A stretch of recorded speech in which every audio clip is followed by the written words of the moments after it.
yang saya lihat orang itu pakai susu kebal ya.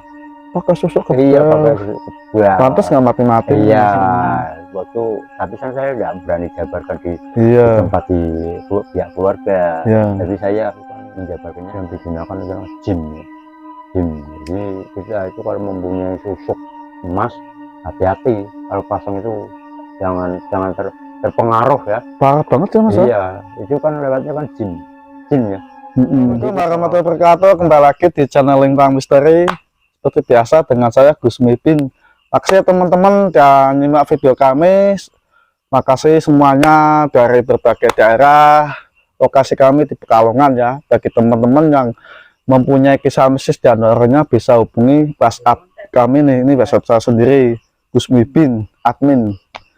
Oke, kali ini saya eksklusif ke Jangkong perjalanan mendalami ilmu kebatinan di Cirebon, Banten. Kisah nyata Ki Jangkong, berbagai ilmu-ilmu hikmah ya. Iya.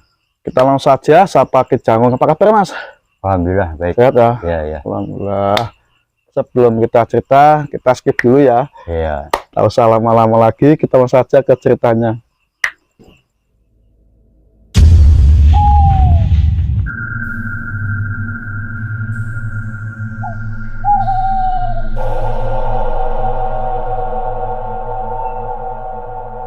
Gimana nih ceritanya Mas perjalanan mendalami ilmu hikmah ya di Cirebon dan Banten? Iya, ini sebelum saya cerita seperti biasa kita berdoa dulu ya, agar kita itu dirahmati, diridhoi oleh Allah Subhanahu wa Ta'ala, agar kita itu senantiasa diberikan hati yang tenang, keberkahan ya.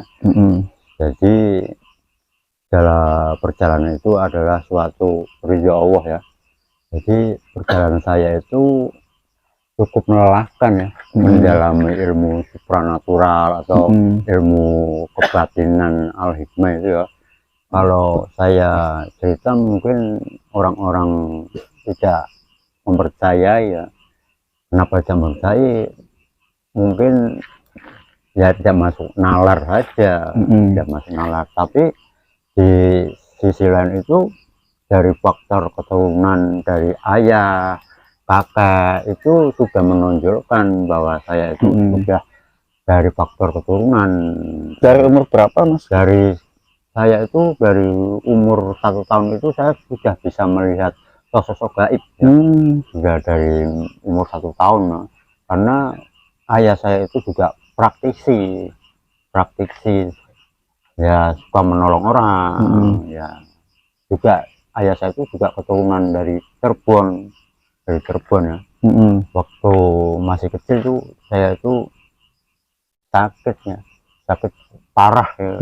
Sakit parah itu ya seperti halnya seperti orang tua ya. Jadi saya itu diobatin lewat ibaratnya itu lewat tangan langsung dari beliau itu, dibacakan hijab-hijab khusus beliau ya. Mungkin salah satu dari anak ayah saya itu mungkin saya saja yang sering didoakan, karena posisi itu waktu itu saya sakit parah. Jadi mungkin merawat saya itu mungkin melelahkan ya. Jadi salah satu ilmu yang ada di ayah saya itu sudah masuk ke dalam saya itu sudah dari kecil. Hingga ceritanya sudah saya besar dan merenjak dewasa. Waktu perjalanan ayah saya itu sakit, kodam yang ada di dalam tubuh atau sering mengawal ayah saya itu keluar dari wujud nyata. Itu yang menyaksikan itu banyak. Waktu itu kan waktu ayah saya itu mau meninggal, jadi kodam itu muncul secara nyata, ada yang melihat, terutama kakak saya perempuan. Kodam itu mau masuk ke badan kakak saya, tapi kakak saya itu nggak kuat, pingsan. Tapi saya menyadari bahwa kodam itu sebenarnya tidak mau masuk ke badan kakak saya itu langsung mau ke tempat saya. Jadi nah, secara langsung itu hanya wujud, tapi tidak mau ngikut lah ya. Ibaratnya kan itu kan cewek, kakak saya itu cewek. Jadi sudah lama perjalanan itu. Setelah saya dewasa, saya ke Cirebon ya, mendalami ilmu al-hikmah itu ke Cirebon. Awal mulanya itu ke Cirebon, itu salah satunya di Ciwaringin ya. Ciwaringin ya, masih keturunan saudara ya di Cirebon ya. Itu saya nggak lama di situ, nggak lama mendalami ilmu al-hikmah itu. Saya nggak lama, tapi saya tidak menjadi santri atau santri tulen lah di situ.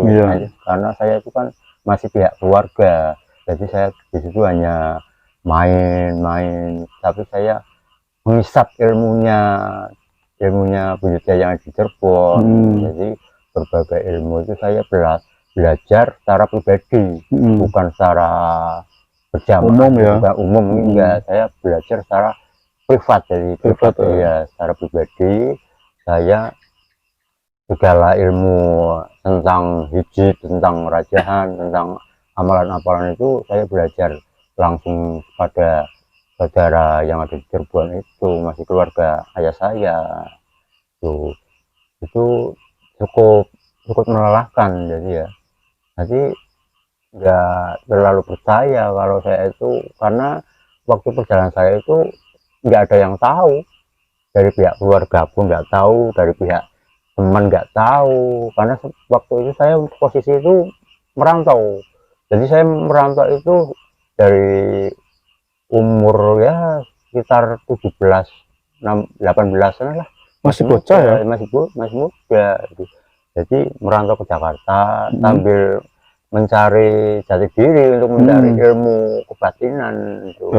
Iya. Dari Cirebon ke Jakarta nih?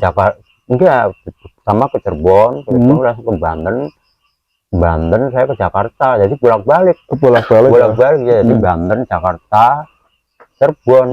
Itu saya bolak-balik mencari jati saya untuk mencari ilmu kebatinan. Sendiri mas? Sendiri, nggak ada yang tahu, makanya nggak heran. Dari teman-teman itu heran. Setelah pulang ke kampung heran, teman-teman itu heran. Tuh, setelah saya mendalami ilmu di Cirebon, saya disuruh lagi ke Banten. Banten tuh tempatnya itu suku pedalaman Banten, tapi saya nggak mau sebutin. Mungkin sudah tahu suku pedalaman Banten itu, sudah tahu ya, yang sudah melegenda atau sudah terkenal di mana-mana. Iya, ilmu Banten. Iya, Banten itu memang ilmu nyata, jadi ya bukan main-main ya, tapi itu sifatnya itu sifat untuk menolong. Jadi tidak boleh untuk adu-guna ya, atau kesombongan. Jadi sifatnya itu sifat untuk menolong, jadi menolong untuk syariat kebutuhan orang-orang, untuk lantaran ya apa sajalah, yang penting tidak menyimpang syariat Islam. Gitu ya. Di Banten itu hampir tahunan, tapi saya tidak terlalu mogok di situ. Jadi saya sambil bekerja. Kerja apa mas di sana? Ya biasa seperti di Jawa itu, biasa seperti ya, konveksi. Waktu itu kan masih remaja kan di konveksi ya.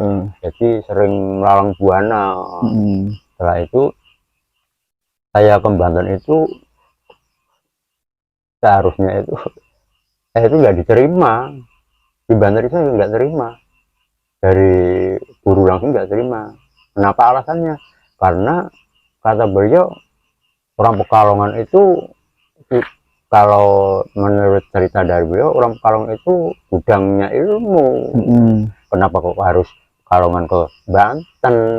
Begitu. Dia malah mengakui kalau orang Pekalongan, Jawa Tengah itu pusatnya ilmu. Gudangnya ilmu. Iya, gudangnya ilmu. Kenapa kok malah kamu orang Pekalongan kok masuk ke sini?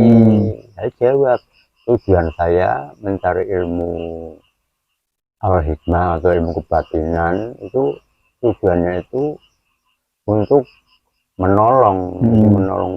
Jadi bukan saya meremehkan kok daerah mana saya tidak meremehkan. Jadi memang prinsip saya itu walaupun itu dalam batin saya masih tidak menyimpang agama Islam atau syariat Islam, saya bisa ikut dalam perguruan itu di daerah Banten itu. Alhamdulillah setelah itu saya diterima langsung dari guru pusatnya itu. Banyak Mas di situ Mas? Banyak itu, kalau ya mungkin ya tempatnya itu luasnya tuh ukurannya selapangan bola, itu tempatnya itu luas ya. Iya, padepokannya itu luasnya itu dipagari dengan batu-batu alam, jadi tidak terbuka. Jadi ibaratnya itu ada kayak kerajaan, jadi ya padepokan itu kayak kerajaan tapi dilingkari dengan batu hiasan ya semacam kayak kerajaan.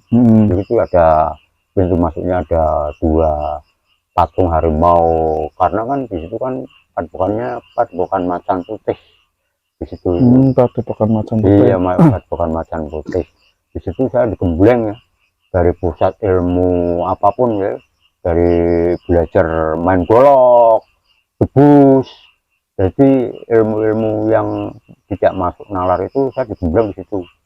Tapi saya kan itu cuman ya itu sebagai, tidak harus saya mokok di situ. Jadi saya bolak-balik ke Jakarta. Kalau saya ke Banten, saya ambil hari libur. Jadi saya minggu ke Banten, nanti pulang saya ke Jakarta.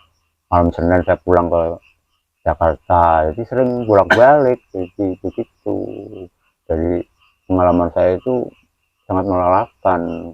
Sampai sekarang saya bisa merasakan sendiri ilmu yang saya pelajari, karena saya sudah punya bekal dari kecil itu. Saya sudah punya bekal, wadah ya. Dia udah punya wadah karena sudah ada faktor keturunan, jadi mudah belajar itu, nggak sampai bertahun-tahun. Jadi sudah ada wadahnya itu gampang masuk ibaratnya itu. Di situ banyak itu, kalau di Banten itu kalau kita buktikan caranya itu memang yang nyata, nggak pakai rel atau nggak pakai sulap apa nggak pakai magic ya. Jadi itu langsung memang nyata ya. Jadi saya mengakui bahwa ilmu Banten itu bukan ilmu seperti orang-orang pesulap ya. Jadi memang ilmu karomah para aulia. Aulia ya, di situ. Banyak kalau setiap latihan main golok. Jadi kita itu setiap santri itu kalau setiap malam Jumat kita diadu pakai golok. Bisa kita langsung dari gurunya langsung main goloknya yang caranya seperti ini, mengalahkan musuh seperti ini. Jadi kita itu dilatih, tidak sembarangan kita menggunakan golok hanya main sikat, enggak. Jadi ada triknya, ada melumpuhkan lawan biar gampang dan cepat, itu ada. Berarti sebelum main golok tuh tirakat dulu? Harus ada tirakat, ada ya pada puasa amalan ada. Ada ya. Jadi kita bermain golok itu di atas panggung itu ya, kalau benar-benar kita nggak punya nyali, kalau kita kesabet ya. Kalau kita nggak punya dibekali sama guru ya mungkin badan kita luka. Jadi emang pelatihannya itu di Banten itu memang nyata, sangat melelahkan. Jadi kalau kita mempelajari ilmu itu harus yakin. Jadi kalau kita yakin percuma. Apapun kalau mempelajari ilmu itu kita harus yakin. Kenapa? Kita harus bisa. Kalau kita itu bisa melakukan apa yang kita kehendaki, maka Allah pasti akan menghendaki. Jadi kita itu percaya bahwa Allah itu memberikan kelebihan kepada seseorang itu atas ridho beliau. Jadi tidak sembarangan kalau orang-orang seperti yang ahli kebatinan itu juga butuh waktu perjalanan ya. Jadi buat nggak gampang ya.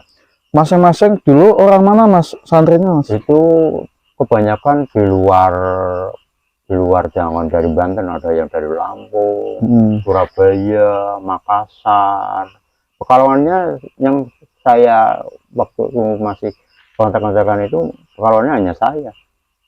Pekalongan itu hanya saya doang, Mas. Iya.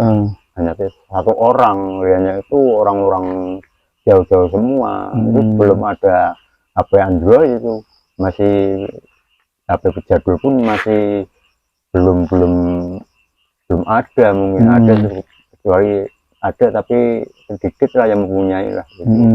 Jadi sekarang kontaknya itu bagian orang saja yang saya punya gitu. Jadi pengalaman saya pribadi itu mungkin orang yang di luar sana itu mungkin nggak nyangka, karena saya menghilang ke Cirebon, ke Banten itu. Ilmu kebatinan sama kanuragan sama nggak Mas? Ya sebetulnya hampir sama. Hampir sama. Kalau kanuragan kan langsung fisik ya, kalau fisik ya, kita langsung fisik, kita tetap ada amalannya sih,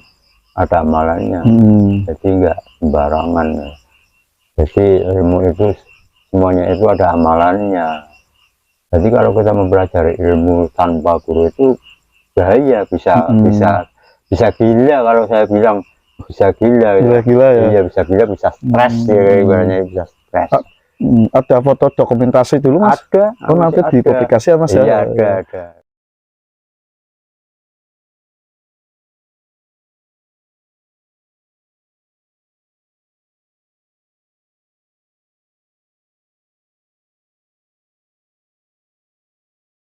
Terus pengalaman apa lagi pas selama mendalami ilmu kebatinan itu bisa melihat pasajin pasti ya Mas? Iya, sudah. Ya bisa melihat pasajin ya. Itu biasanya makhluk apa yang paling kuat Mas? Yang saya rasakan itu genderuwo sama buta hijau. Iya, itu yang sangat ditakuti ya, yang ditakuti para bangsa kebatinan itu, dua sosok itu, karena dia itu bisa kecil, bisa membesar. Jadi kalau kita bisa mengalahkan sosok dua atau buta hijau atau genderuwo itu, kalau kita bisa mengalahkan, sosok beliau itu bisa mengecil. Tapi kalau kitanya kalah, beliau bisa besar, bahkan bisa mentertawakan kita. Begitu dari sosok makhluk itu, dua makhluk itu begitu. Kalau kita bisa mengalahkan, sosok itu bisa mengecil. Tapi kalau kitanya kalah, dia membesar, dia tertawa. Berapa tingginya Mas? Ya sekelapa, ukuran sekelapa. Berarti 5 meter ya? Iya. Gede Mas badannya Mas? Gede. Itu menyeramkan ya. Jadi dari sosok, dari muka, dari perut itu menyeramkan. Dari kalau genderuwo kan itu serba hitam ya. Dari hitam, itunya matanya merah, banyak merah. Jadi ada taringnya, itu ada tanduknya, sangat mengerikan ya. Itu pun kalau orang ilmunya masih kurang mumpuni, melihat sosok ini mungkin agak gemeteran. Masnya pernah melawan ilmu hitam? Alhamdulillah dulu pernah menangani orang ya itu kiriman. Itu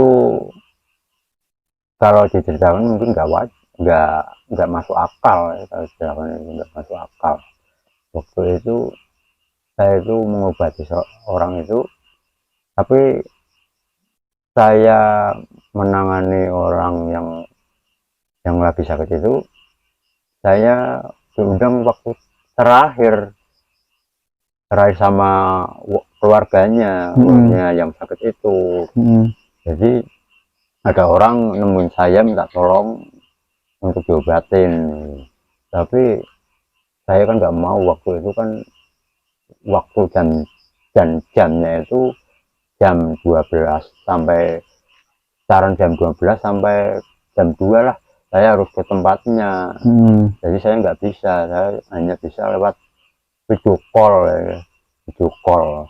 Jadi mengobati orang itu tidak mudah, jadi harus kita terjun langsung ke lokasi.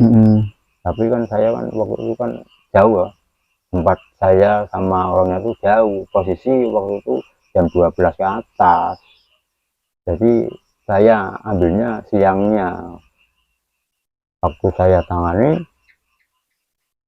orang itu sudah didatangkan paranormal ya. Paranormal itu yang saya lihat ada tiga paranormal menangani orang yang terkena kiriman itu, dan kata beliau berkesan sama keluarganya, ini tinggal ngitung hari ya. Karena ibaratnya itu mungkin alasan beliau dari salah satu paranormal itu mungkin kenapa nggak tahu apa merasa nggak mampu apa nggak merasa gimana gitu. Dia memutuskan ya nanti tunggu aja, secepatnya mungkin keluarga, dari pihak keluarga untuk mengikhlaskan. Nah, dari pihak keluarga memberikan jawaban lebih cepatnya hari apa, dan paranormal itu mengatakan bahwa meninggalnya itu memutuskan, yang saya heran kok berani memutuskan meninggalnya itu hari Minggu. Padahal kan itu kan kehendak Allah, jadi kita nggak bisa mendahului ya, tidak bisa mendahului kehendak Allah. Paranormal itu yang saya saksikan itu berani ngomong begitu. Jadi diakui oleh pihak keluarga untuk ya ibaratnya itu dibersihkanlah rumahnya, bahwa yang orang yang sakit itu Minggu akan diambil oleh Allah gitu, katanya gitu. Jadi kan saya hanya ya menghormati lah, menghormati. Padahal sih dalam pandangan saya itu belum diobati, masih itu belum diobati. Berarti orang yang sakit itu, yang terkena kiriman itu, kirimannya belum dikeluarkan, jadi merasa dia malu, tidak mampu, dia bilang begitu. Jadi saya cuman ya nggak bisa apa ngasih respon atau ngasih saran, tapi saya hanya bisa menghormati. Setelah itu kan dibersihin di rumahnya tuh, kamu meninggal. Setelah hari Minggu ditungguin nggak meninggal. kan nggak masuk akal ya, nggak pas. Ya, saya kan ketawa.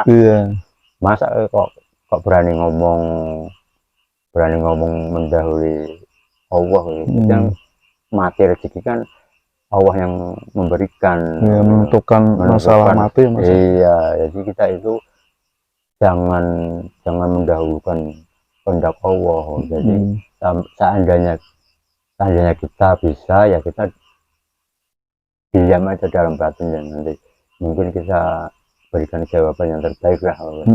Ya, waktu itu paranormalnya kan itu kan pulang. Setelah pulang saya kan nggak pulang.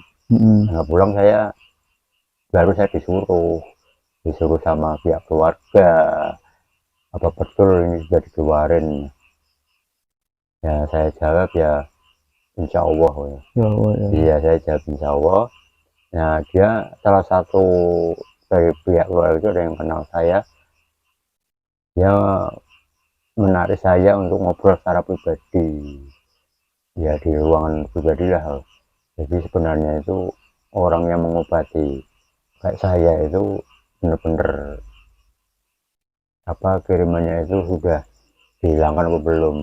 Jadi saya jawab apa adanya, itu sebelumnya belum. Jadi masih ada yang mengganjil yang di dalam tubuh orang yang sakit itu. Nah, dia menyuruh saya untuk mengobati. Saya kan sifatnya itu penolong ya saya tolong ya. Kalau sifatnya saya itu hanya menolong ya tolong. Bisa kita apa berarti mas itu mas? Ya aku ada dua versi sih. Ada dua versi satunya itu. Yang saya lihat orang itu pakai susu kebal ya. Pakai susu Iya, kebal. pakai susu kebal. Pantas nggak mati-mati. Iya, waktu tapi kan saya nggak berani jabarkan di tempat di pihak keluarga. Jadi saya menjabarkannya hanya cara empat mata. Nah terus gimana caranya? Ya nanti kamu lihat saja. Jadi saya akan buktikan bahwa yang ada di tubuh kakek kamu itu ada sebuah benda ya. Saya menggunakan media saya alam ya, alam, nggak ribet, nggak pakai minyak enggak. Saya pakainya itu dan pelor, media itu dan pelor yang saya sudah pakai doa hijab ya, khusus hijab ya, untuk menetralisir benda yang ada di tubuh itu bisa keluar ya. Jadi dari pihak keluarga, orang itu ngomong dari pihak keluarga untuk menyaksikan cara bareng-bareng lah di situ lah, bahwa penyakit yang ada dua versi. Yang satu kiriman, yang satu lagi yaitu semasa mudanya itu mempunyai susuk, karena dia itu dulunya tuh pedagang sayur ya. Pedagang sayur. Pedagang sayur yang mungkin untuk pengelarisan begitu, pengelarisan ya, untuk jaga-jaga mungkin begitu. Ini udah tahunan ya, itu kan udah mendarah daging tahunan. Jadi umur beliau itu waktu itu yang saya ingat mungkin udah 50-an orangnya, 50 tahunan lah. 50 tahunan ya? Iya, itu pun sakitnya itu cukup lama karena ada itu yang mengganjil itu susuknya, itu susuk kebal sama susuk pengasiannya itu. Pas waktu diobatin tapi wujud mas? Wujud. Itu ada yang saya keluarkan itu ada 11 emas. 11 emas? Iya, emas kecil-kecil ya, seperti ukuran beras itu, ukuran beras kecil lagi itu. Wujud mas? Wujud. Itu media saya pakai daun kelor sama daun pisang emas. Jadi media saya itu mudah dari alam. Jadi saya membutuhkan media itu daun pisang emas untuk ditaruh di tanah ya. Tanah pasien itu saya suruh tidur di atas daun pisang emas itu. Nah setelah itu saya ibaratnya itu beraksi ya, beraksi dalam mengatasi, untuk menetralisir, mewujudkan benda yang ada di tubuhnya itu. Saya hanya pakai media daun kelor. Saya sabetkan sebanyak 9 kali ya. Itu saya sabetkan 9 kali, itu saya khususkan untuk Aulia Wali Songo. Jadi saya 9 wali itu saya kirim Al-Fatihah lewat perantara daun kelor itu, dan ada imbuhan tambahan lagi ya, tambahan hijab ya, amalan itu. Benda yang ada di dalam tubuh itu keluar semua, alhamdulillah. Setelah itu ditaruh di atas mori putih ya. Benda itu pihak keluarga menyaksikan itu sudah berubah warna ya, benda emas itu sudah berubah warna, jadi agak kecoklatan karena sudah lama di dalam tubuh ya. Karena itu kan yang digunakan adalah jin ya. Jadi kita itu kalau mempunyai susuk emas, hati-hati kalau pasang itu, jangan terpengaruh ya. Parah banget ya mas? Iya, itu kan lewatnya kan jin ya. Jadi kita kalau pasang susu lewat lantaran emas, ada embel-embelnya itu kan ada jinnya. Jadi kalau kita pasang susu pakai emas ya, kita ikut keseret ke ke dunia dalam jinnya itu. Jadi nggak bisa matinya itu susah, walaupun sakitnya parah tapi matinya susah. Biasanya begitu. Itu pas waktu susunya keluar tuh sontak kaget pas keluarganya mas? Kaget kaget juga, kok nggak nyangka ya. Kok kakek kok pernah mempunyai seperti itu.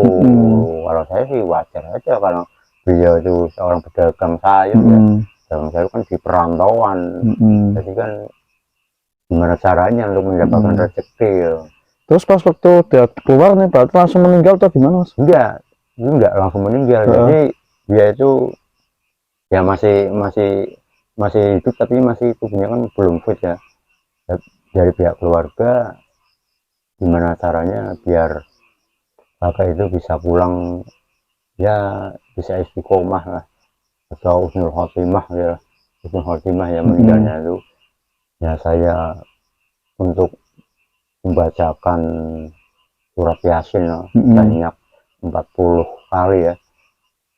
Saya kasih jawaban ya, mungkin kalau Allah meridhoi dan diberikan hari yang baik, saya berani jawab, karena saya bermujahadah itu tidak gampang ya. Bermujahadah minta yang terbaik kepada Allah Subhanahu wa Ta'ala itu tidak gampang. Jadi kita benar-benar hati yang bersih, kita berdoa agar jawaban itu bisa pas kepada kita. Waktu itu saya ada bisikan hari Jumat, lewat mujahadah ada bisikan, saya berani ngomong dari pihak keluarga, insya Allah kakak pulang hari Jumat. Alhamdulillah Allah memberikan jawaban hari Jumat. Pas setelah Jumatan kira-kira jam 1 kakak itu meninggal. Setelah udah susunya nggak ada ya mas? Iya sudah nggak ada, itu meninggal. Dan ya cara meninggal pun tidak terlalu apa istilahnya, itu tidak terlalu menyiksa dirinya ya. Ya jadi mungkin dari pihak keluarga mungkin atau mungkin husnul khotimah ya. Jadi nggak terlalu, karatnya itu nggak terlalu parah gitu. Ya karena benda emas itu sudah saya keluarkan. Mungkin kalau belum dikeluarkan ya mungkin belum mati, walaupun umurnya akan mencapai ratusan tahun pun, kalau susuk itu belum dicabut mungkin matinya susah. Nggak mati-mati ya? Iya mati-mati.